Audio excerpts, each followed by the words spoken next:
Le salon de Genève est réputé pour ses surprises et cette année la surprise vient, une fois n'est pas coutume, d'Alfa Romeo qui nous révèle un concept de SUV, le Tonale.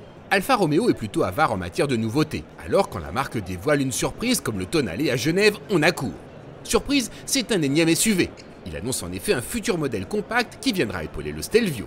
Alors Tonale, pourquoi?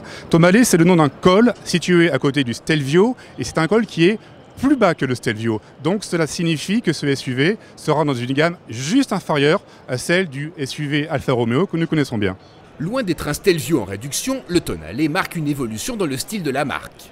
Le Centro Stile et Alfa Romeo a fait un travail très intéressant de design qui comporte son lot de références au modèle passé. Par exemple, là on voit une poignée de porte intégrée à côté de la vitre, un petit peu dissimulée à la manière de l'Alfa Romeo 147. On retrouve un dessin des flancs relativement fluide, typique là encore des productions passées d'Alfa Romeo. Et à l'avant, qu'est-ce qu'on voit?